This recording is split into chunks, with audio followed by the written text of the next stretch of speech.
Hey, thanks for taking a minute to learn a little bit more about starting a group at One Church. Starting a group is something that can feel like a huge blank canvas and you're not quite sure where to start. So we wanted to give you a couple of tools to help you start your group well. To do that, we came up with 3 P's of starting a group. The first one is to pray. Prayer is by far the most important part of starting and leading a group. As you begin to process through starting a group, I'd invite you to pray. Pray for the content that you would study. Pray for the people that would come to your group. Start to pray for them individually and start to pray that God would bring people to your group. Step 2 is to pick. Pick the curriculum that you would want to study. Pick the content. And again, bring that back to step 1. Pray over that and wrestle through what God is calling you to study with your group. But pick that content. The second thing to pick is a co-leader or an apprentice. As you're starting your group and you start to meet people and you start to share vision for your group, or it's up on the website and you're starting to meet with folks that have signed up to be in your group, pick a co-leader, someone who can share in the ownership of your group, get the opportunity to grow as a leader themselves, and potentially lead their own group someday. Last but not least is the third P, which is to prepare.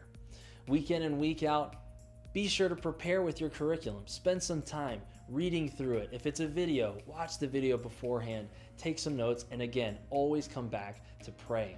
Pray over that content, pray over that preparation, and even pray as you go into your group based on all that preparation, that God would speak to you and speak through you in your group as you're leading it. And last but not least, and this is a bonus one, and in full disclosure, it doesn't start with P, but it is to remind all your group members of the important information of your group for the whole first semester of your meeting each and every week, and even beyond that. So important to follow up each week with your members with a text, email, and or phone calls to send out the important information, which is the when of your group, where it is, and what part of the curriculum or videos you'll be studying that upcoming week so that folks can come prepared.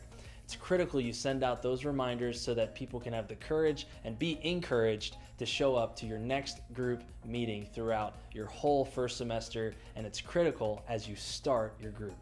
Equally as important as the functional elements of starting your group well is setting good goals for what you want to accomplish in your group. The best tool to do that for starting a group at One Church is our 4 I's of discipleship and actually applying those to the group environment. And they are invitation.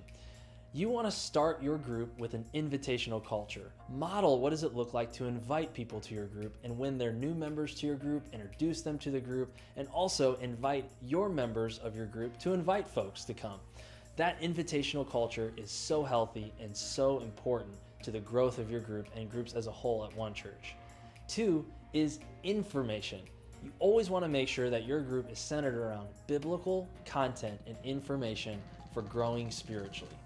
3rd is imitation. You always want to make sure that you're focusing on being a leader worth imitating and intentionally growing up other leaders by giving them the opportunity to lead within your group. Have them lead a discussion, lead the prayer time, bring the snacks, and even handle some of the communication for your group as a whole. Either way, you want to share some of that responsibility to give them the opportunity to develop as leaders within your group. The last of the 4 I's is innovation. Taking steps of faith together in your group is so huge. As you're growing spiritually, share those victories, and also you can take steps of faith by serving together. Serve at One Church or serve in your community through our Reach weekends or other Reach events that we have to serve together. Those kinds of opportunities will knit you together as a group like no other thing can. Altogether, know that we are praying for your group to help it start well. If you have any questions, problems, or concerns, you can reach out to us at groups@one.church. That again is groups@one.church. Reach out to us with any questions you have. We want to partner alongside you to help your group continue well at One Church. God bless.